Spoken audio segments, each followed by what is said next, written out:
Welcome to the Bromley Adult Education College Digital Drop-In Podcast, getting you back to work with confidence.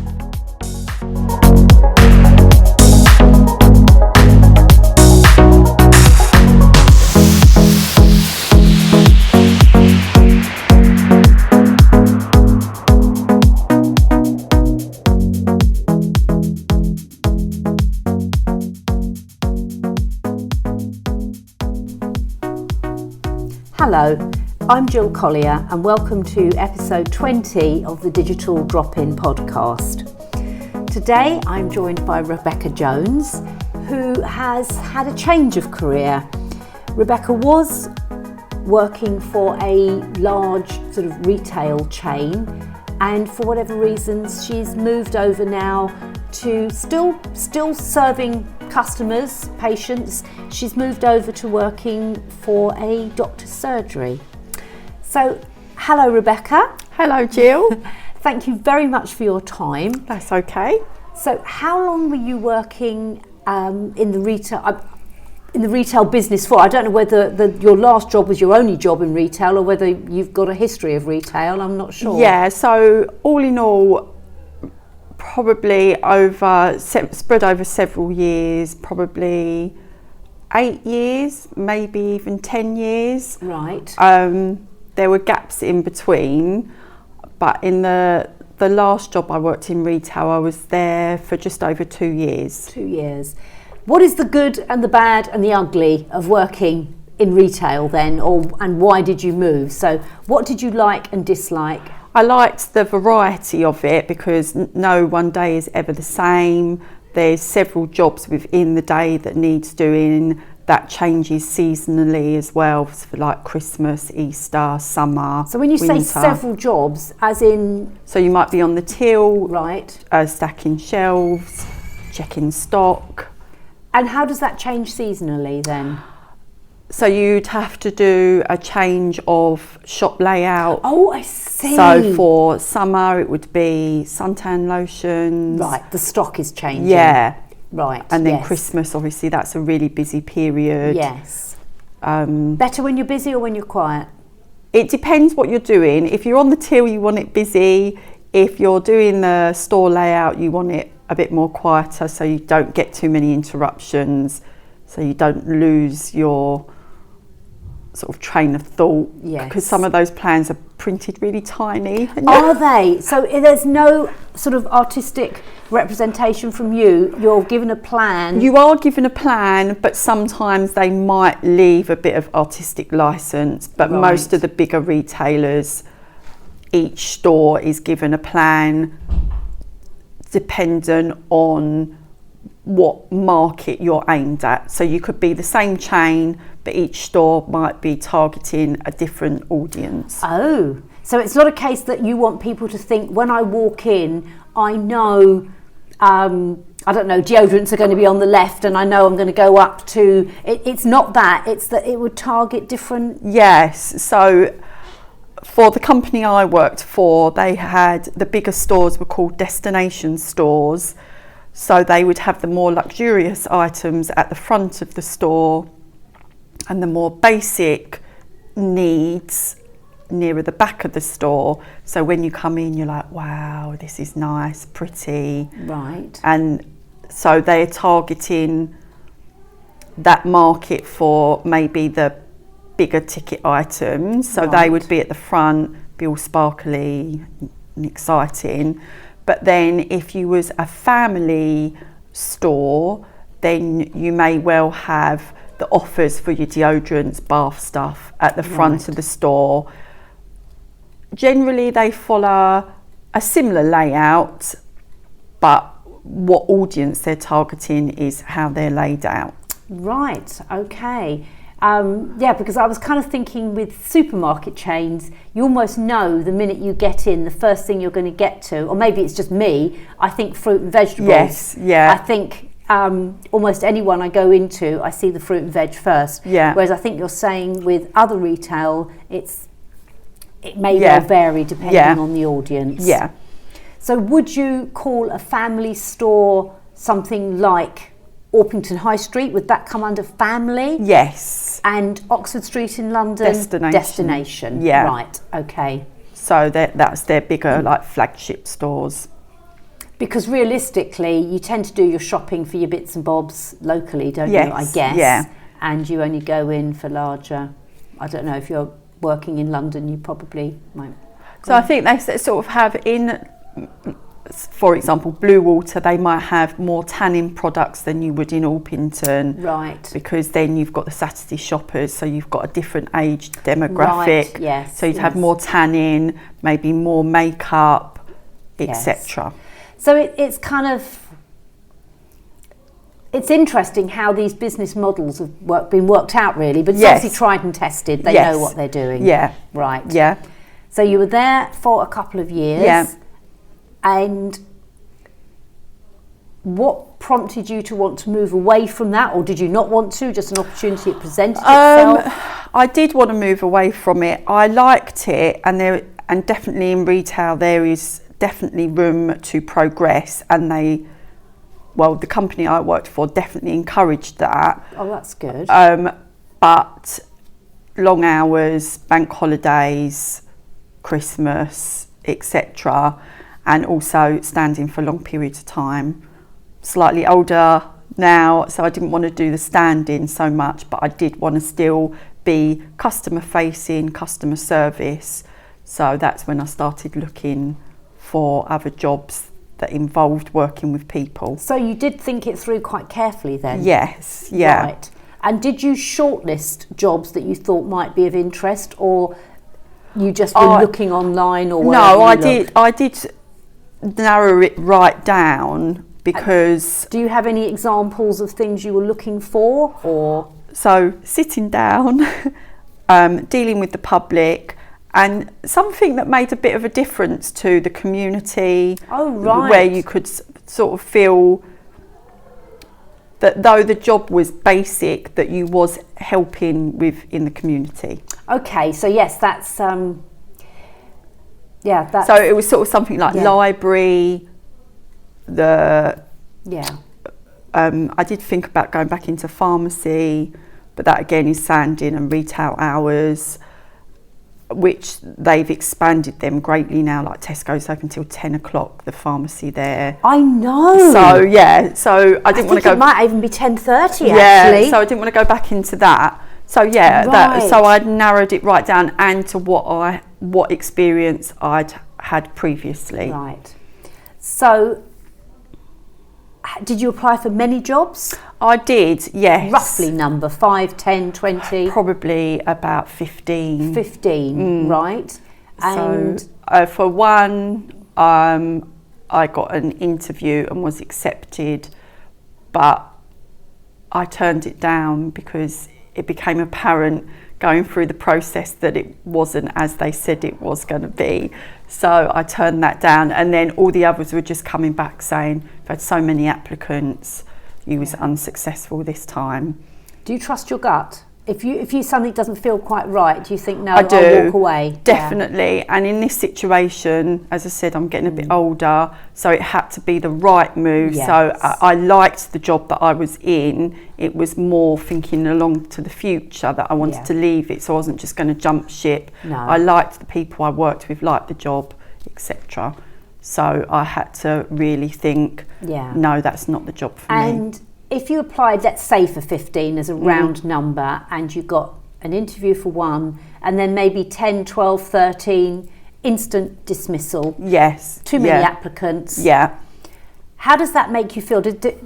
Are you a determined enough person that you kept going, or did it knock you back and you thought, I don't know if I can be bothered? The first few I was disappointed, but then I applied to so many that I just thought, it just becomes a bit easier to apply, because if you apply for the same sort of jobs, then you know what to put in your application, you know your cover letter, you get it a bit down quicker. Yes. So then it doesn't, and I kept saying to myself, I like my job that I'm in, so don't rush the process, so just keep applying.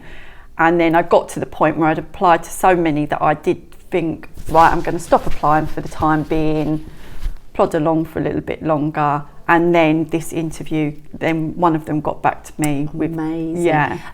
The reason I was asking that is because I think some people that listen to this may be out of work and they've applied, and when you're out of work, of course, you're that much more desperate, but you're that much more determined to try and find work.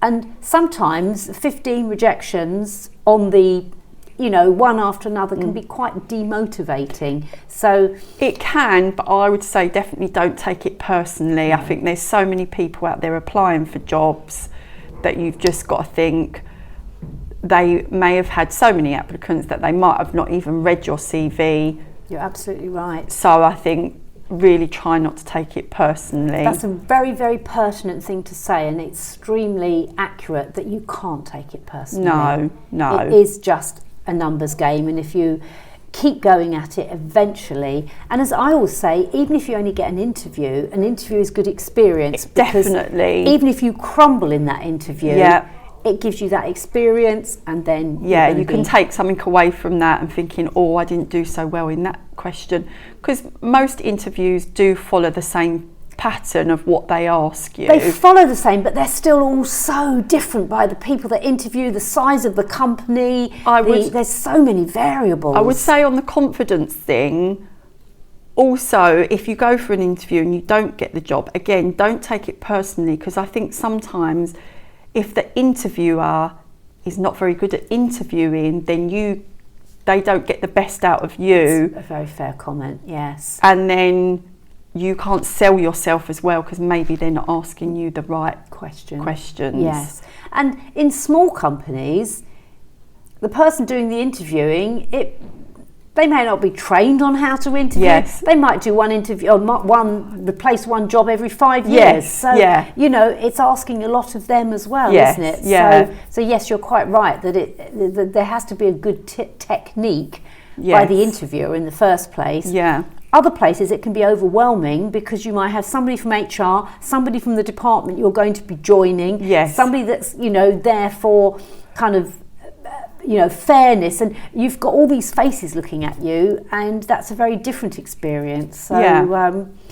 so with the job you're now in, you just got an invitation for an in-person interview or an online interview? It was in person. Right. So I'm trying to remember. Yeah, it was definitely in person straight away. Yeah. And did they give you any indication as to whether it was going to be one interview, two? Were they going to filter down, or were you going to know immediately? No, they didn't give any indication when they offered me the interview. They just said it would be 2 people interviewing myself, and just bring myself along. I said, did I need to bring anything with me? And they was like, no, that's fine. But generally, I always take a CV with me in case they go, oh, I've not printed yours off. So I always take a copy. So it shows you a little bit prepared. Definitely. And again, sometimes they might ask you something, and your brain goes dead, and you're like, oh, sorry, yes, I was there from, and you need dates and things in front of you, don't you? Yes. So no, that is a very good idea. So so I think we can say that you went for an interview at a doctor's surgery. I did, yes. Yes. Yeah. And so you attended this first interview. Was that it, or was there further interviews? No, that was the one and only part of the interview. So they must have done quite a lot of filtering down to only interview once, because sometimes you find they might interview, 10 people the first time, and whittle it down to 2. Yeah, I didn't ask afterwards, actually. Normally I do ask, have you interviewed many other people for the job? When will you let me know, etc. But I didn't ask how many people they'd interviewed, so I don't know on that particular occasion. No.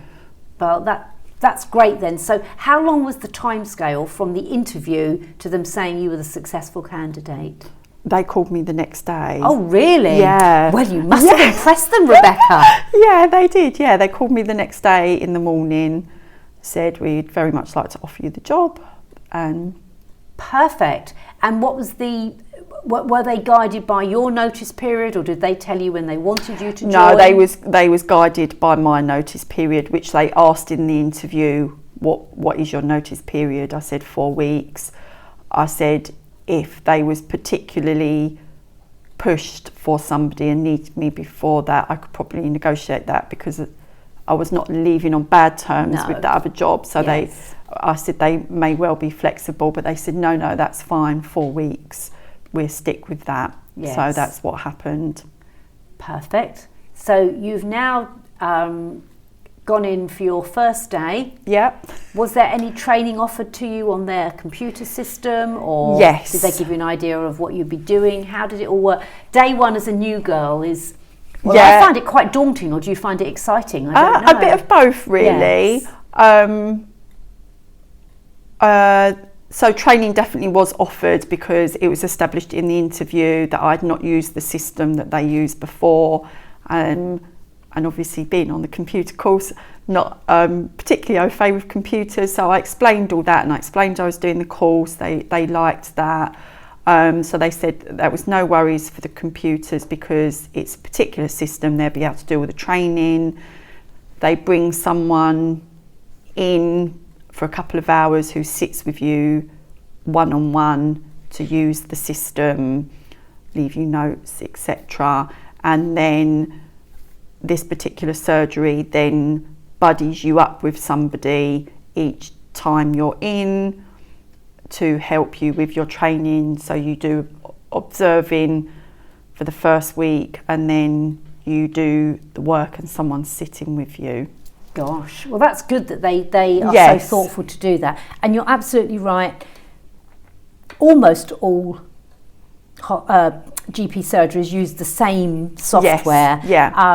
I think it's called EMIS or something like that. Yes, and my experience of EMIS is it's actually, it can be quite clumsy at times. I think I will say, but it is what it is, and that's what you've got to work with. Yes. So I don't think any doctor's surgery would be put off by you not knowing it, because it is so bespoke to that kind of sector. A bit like schools all tend to use the same bespoke software in schools. And so yes, if you're lucky enough to find somebody that happens to have worked in a doctor's surgery before, but like all software, it's changing all the time.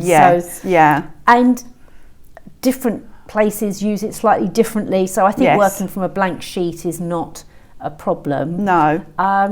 So you were kind of doing more observation the first week, and now then you were on it. And then you had someone sitting with you to guide you, but also they sort of left you to it, and then they would just jump in if you was going slightly off piste or you got a bit lost. They would go, oh, okay, you do this, this and this. Brilliant. So that's quite helpful. And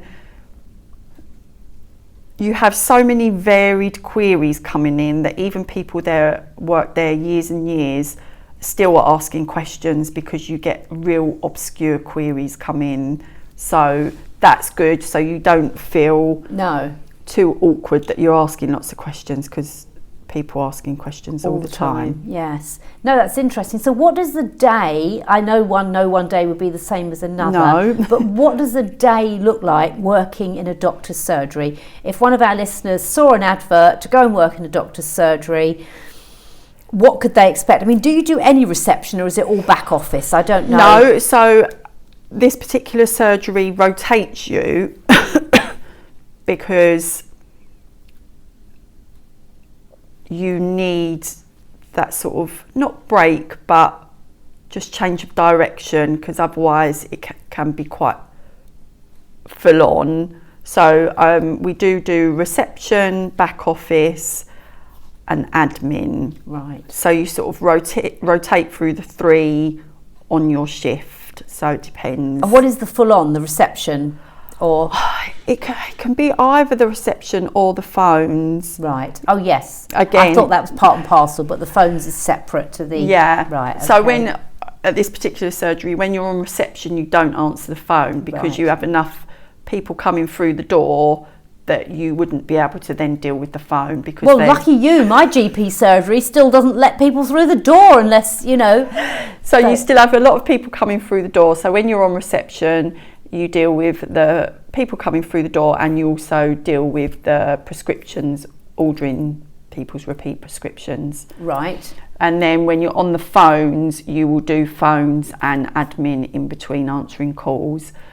And then you do just admin. So when you're doing just admin, again, you don't answer the phones because the phones are really busy.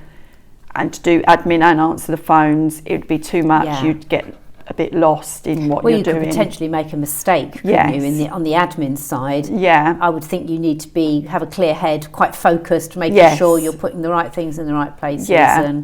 Yeah. So, yeah. Oh, well, that sounds like they've got a pretty good mix there. Yeah, so they've got quite a good system there, apparently. So other people that work there have worked in doctors' surgeries before, have said how they do their system there is find it works well, yeah. So how long have you been there now, Rebecca? Is it 3 months, 6 months? 4 months. 4 months.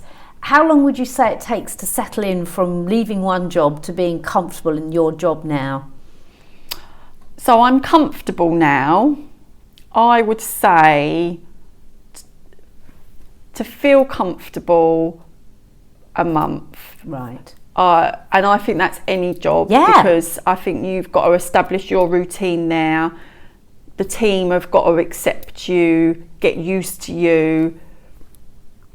Definitely. Because I think when a new member comes in or someone leaves, the dynamics change, and not bad, but just a different naturally dynamic, isn't it? It just changes it. It does. So I think it takes everyone a while to settle in, but I would say a month.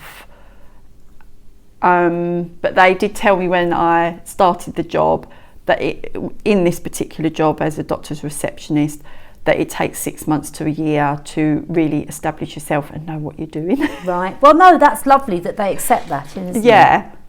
So now you are there. Do you look back to this time last year and think, I'm glad I made the change? Do you? Definitely. Oh, brilliant. Yeah. So you're glad you made the change? Yes. I like the job. It's varied, it's busy. I like that in a job. Yes. I don't want to be going and twiddling my thumbs. No. And I like that I'm still dealing with people. So yeah, no, I'm really glad I made the move. And is it full time? It's part-time. Part-time. But again, there is opportunity to move around more hours, etc. Brilliant. Well, I think that's given us a good insight to a real person applying for jobs, going for an interview, and then actually taking the plunge and getting a new job. Yeah. So I really appreciate listening to that, and it does give us an insight as to what goes on in doctors' surgeries as well, because as an end user it can be quite frustrating sometimes when you either can't get through or you can't get the help you need. They're all very, very busy, I would say that. Yeah. I was interested to be working there and not as a patient, to see the other side of it, and I have found that quite interesting. Yes, I'm sure. Yeah. So, but yeah, I'm glad I made the change. Well, thank you so much for your time, Rebecca. That's okay. Thanks for having me. Yeah, I'm really interested to hear all of that. So thank you very much indeed. Thank you. For help with all your job searching needs, do visit one of our digital drop-in venues. On a Monday, we are open 12:30 to 3:30 p.m. at our Poveris Centre, and on a Tuesday, we are open 10 a.m. to 2 p.m. at our Kentwood Centre. In our sessions, we offer free use of computers for job searching, advice on creating a winning CV, plus lots of short training courses to gain skills in the digital world. This podcast has been produced by Bromley Adult Education College. For full details of how we can support your return to work, visit our website www.baec.ac.uk and search for Digital Drop-In. Don't forget to subscribe to this podcast to receive notifications of new episodes.